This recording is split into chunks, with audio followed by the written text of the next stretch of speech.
Bonjour et bienvenue dans cette nouvelle vidéo. Ici Cédric Copy, coach et formateur à la prise de parole en public chez Impro-VO. Et sur cette chaîne, c'est ici que vous apprenez à travers des vidéos publiées régulièrement à prendre le contrôle de votre expression, à développer votre confiance, votre aisance et votre naturel lorsque vous prenez la parole en public. Oui, rien que ça. Ding! Alors aujourd'hui, on va parler des 7 erreurs que font les orateurs débutants et qui plombent à chaque fois leurs interventions. On en parle maintenant.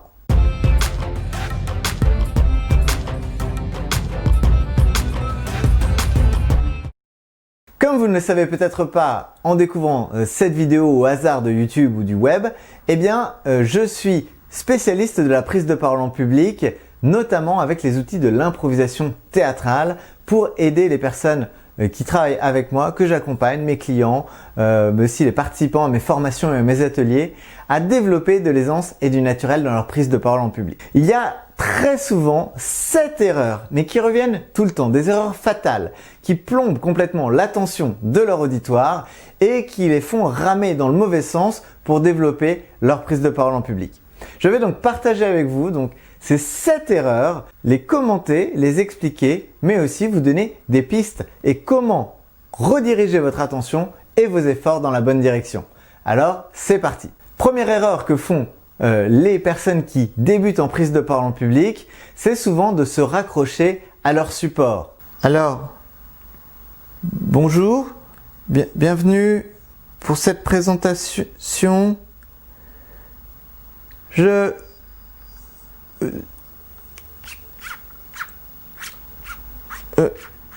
plus de batterie.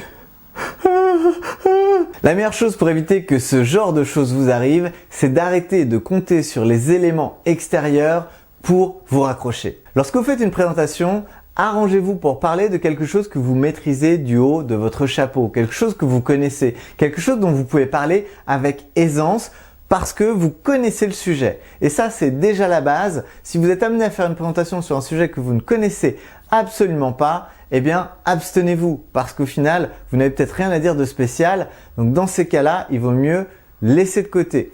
Mais si vraiment vous n'avez pas le choix, je vous assure, faites en sorte de vous dédouaner de tous les supports derrière lesquels vous vous cachez pour parler en public. Réellement, pas d'ordi, pas de smartphone, pas de slide. Une présentation peut être tout à fait intéressante et vivante et créer une véritable expérience pour l'auditoire, même si vous n'avez rien auquel vous raccrocher ou derrière quoi vous cacher. La deuxième erreur courante que font les débutants en prise de parole en public, c'est qu'ils restent dans leur bulle. En fait, c'est naturel parce que ces personnes ne sont pas encore à l'aise avec le fait d'être en visibilité, avoir un auditoire devant elles qui les regarde. Et finalement, c'est un réflexe naturel de vouloir se protéger et de rester un peu dans sa bulle. C'est lorsque l'orateur, l'oratrice va se mettre énormément de pression sur les épaules et vouloir absolument faire une prestation incroyable en donnant des informations et des conseils, mais en étant un peu seul. Ne restez pas dans votre bulle. Sachez chercher au-delà de cette bulle. Générez des interactions. Impliquez votre auditoire, faites-les participer, laissez-leur apporter aussi leur science. Dites-vous que vous facilitez une conversation d'intelligence collective. Ne vous contentez pas de rester dans votre bulle à délivrer ce que vous devez délivrer. Sachez faire participer. Et ça, c'est aussi des compétences pour créer la connexion avec l'auditoire, pour l'impliquer dans votre présentation, pour qu'il devienne le premier avocat de ce que vous avez à dire plutôt que le juge. La troisième erreur fatale que je vois énormément de personnes qui débutent en prise de parole en public faire, c'est de vouloir se rendre littéralement invisible. Vous savez, lorsque le langage corporel ne communique rien, lorsque la voix est monotone et que le propos est ennuyeux. Même si vous vous dites « Ah, mais ce n'est pas volontaire », je vous assure que c'est une façon de vous défendre, de vous protéger du jugement. Parce que si vous avez peur de parler en public, si vous n'êtes pas à l'aise, vouloir se rendre invisible, monotone et faire en sorte que les gens quelque part détournent leur attention de vous, eh bien c'est une façon d'éviter de vous retrouver face à la critique. Il y a une critique à laquelle vous n'échapperez pas, c'est qu'on vous dira que c'était pas forcément très dynamique, voire ennuyeux, voire un peu chiant. Ne vous laissez pas abattre, prenez conscience de cette tendance que vous avez à vouloir vous rendre un peu invisible, un peu monotone et faites en sorte d'ajouter de la variation vocale, de l'animation, de l'engagement, de l'implication chez l'auditoire. Vous allez voir que vous serez beaucoup plus apprécié si vous montrez réellement qui vous êtes plutôt que si vous essayez de vous cacher et de vous rendre monotone et ennuyeux pour pouvoir passer rapidement à autre chose. Dans la même veine, on peut parler de la 4e erreur que font les personnes qui débutent en prise de parole en public. Un des grands pièges dans lesquels elles tombent, c'est de se laisser emporter par leurs émotions. Et quand elles se laissent emporter, elles se mettent possiblement à parler comme ça. Bonjour et bienvenue pour cette présentation, je suis ravi que vous soyez là, je suis ravi, je vous écoute. Alors bien sûr, est-ce que vous avez des questions? On verra dans un instant, mais en attendant, je vais commencer à parler. Voilà, voilà. Alors, voilà, bienvenue. On va parler aujourd'hui de ce sujet qui vous intéresse tellement. N'allez pas vous faire des nœuds aux poumons à parler aussi vite. Franchement, sachez utiliser les pauses. Mais surtout, au-delà de la technique de prise de parole en public, sentez ce qui se passe en vous. Si quelque chose est là, tambour battant, à vous demander de parler vite pour vous débarrasser de votre prise de parole, prenez le temps. Observez ce qui se passe à l'intérieur de vous. Ne vous laissez pas embarquer dans cette cavalcade qui n'a aucun sens. Parce que oui, vous serez plus rapidement rassis. Je vous assure que si les gens ne vous ont pas compris qu'ils ont vraiment besoin de votre participation et de votre information, ils vont être obligés de vous faire revenir sur scène. Et s'il y a une chose qui va à l'encontre des efforts que vous avez faits, eh bien c'est de vous retrouver à être rappelé à nouveau. Donc prenez le temps et sachez observer ce qui se passe en vous. Ne vous laissez pas manipuler par votre émotion et par votre stress. Je sais, c'est pas facile, mais vous pouvez le faire. 5e erreur fatale avec lesquelles les personnes débutantes en prise de parole en public plombent leurs interventions, c'est qu'elles s'encombrent le cerveau à vouloir apprendre tout par cœur. Elles préparent, elles surpréparent et au final, le résultat n'est pas toujours tel qu'attendu. Pourquoi? Parce que lorsque vous apprenez tout par cœur à la virgule près, eh bien, il y a d'autant plus de chances que cela augmente votre stress parce que vous risquez d'oublier quelque chose et si vous avez vraiment appris par cœur, le moindre fait qu'il vous manque un élément va faire que vous allez vous sentir perdu, que vous allez commencer à paniquer et c'est tout l'inverse de ce que vous essayez d'éviter. Dans ce cas-là, moi je vous invite à trouver une autre façon de mémoriser vos prises de parole en public et notamment à utiliser par exemple des points résumés dans lesquels vous parlez de choses que vous maîtrisez, dont vous pouvez parler du haut de votre chapeau. Je vous assure, ne vous encombrez pas le cerveau à apprendre par cœur, trouvez une méthode qui vous convient mieux. Le par cœur, c'était bon pour la petite école, mais aujourd'hui, il faut que vous trouviez votre façon d'apprendre et votre façon de partager votre savoir, ce qui vous convient, ce qui marche pour vous. Dans la directe lignée de l'erreur précédente, la 6e erreur que je partage avec vous, c'est la peur de ne plus savoir quoi dire. Et elle est extrêmement courante. Et c'est là où la plupart des gens, encore une fois, ont tendance à vouloir se raccrocher à leurs notes, à des supports, à apprendre par cœur. En fait, trouver à l'extérieur d'eux-mêmes ce qui va leur permettre de trouver les mots pour le dire.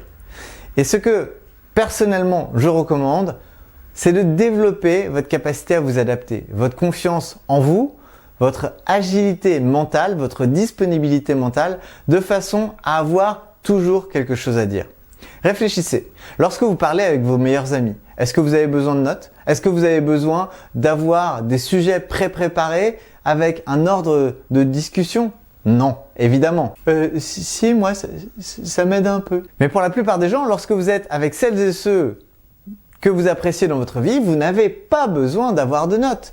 Vous savez parler, vous savez dire ce que vous avez à dire. Eh bien, l'objectif pour être à l'aise en prise de parole en public va être de développer cette même sécurité, cette même confiance en vous, cette même aisance, cette même présence d'esprit, que vous soyez en train de discuter avec vos meilleurs amis ou que vous soyez devant un auditoire. Ça peut paraître étrange, mais c'est tout à fait possible et vous pouvez le faire avec de la pratique et en développant votre capacité à rebondir sur les situations plutôt qu'à toujours essayer de vous raccrocher à des choses extérieures à vous. La 7e et dernière erreur que je vois les débutants en prise de parole en public faire extrêmement souvent, c'est de vouloir cacher leur stress, vouloir faire semblant de ne pas être stressé.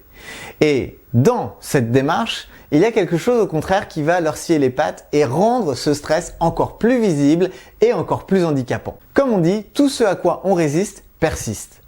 Et c'est dans cette logique-là que lorsque vous avez du stress et que vous ne voulez pas qu'il soit visible ou ne voulez pas le reconnaître ou le prendre en compte, eh bien, ce stress va venir se manifester par toutes sortes de mouvements parasites. Peut-être par des mots parasites dans votre discours, peut-être avec des bruits de bouche ou des gestes incontrôlés et répétitifs qui vont avoir tendance à trahir votre stress et à détourner les personnes qui vous écoutent de votre propos. Et si vous cherchez à inspirer confiance, si vous cherchez à convaincre, ce qui est bien souvent le cas en prise de parole en public, soyez OK avec ce qui se passe pour vous. Admettez être stressé. Parce que si un auditoire vous écoute, voit que vous êtes stressé mais que vous faites tout pour le cacher, eh bien l'auditoire va aussi se demander ce que vous lui cachez d'autre. Donc soyez transparent, transparente, même si vous êtes un peu stressé, même si vous n'êtes pas à l'aise, dites-le. La plupart des gens sont concernés par la peur de parler en public et ces personnes sauront saluer votre courage et votre transparence d'admettre que vous n'êtes pas complètement à l'aise. Ce stress, avec le temps et en l'accueillant, va à terme devenir un élément d'anticipation par rapport au plaisir de parler en public plutôt que de la peur et du stress inconfortable. Croyez-moi sur parole, non. Ne me croyez pas sur parole. Suivez ces 7 recommandations pour les erreurs les plus courantes que font les personnes qui débutent en prise de parole en public et qui plombent leurs interventions.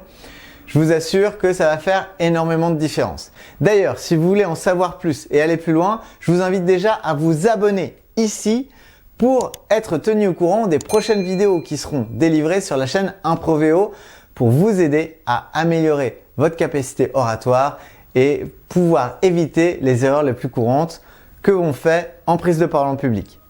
De la même façon, si vous avez aimé cette vidéo, mettez un petit pouce comme ici, là, ça se passe juste en dessous de la vidéo pour montrer à YouTube que vous aimez ce contenu et qu'il peut vous en envoyer d'autres.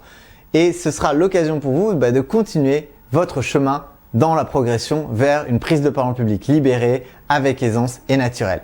Je vous remercie de votre attention et je vous dis à très bientôt pour une prochaine vidéo sur la chaîne Impro-VO.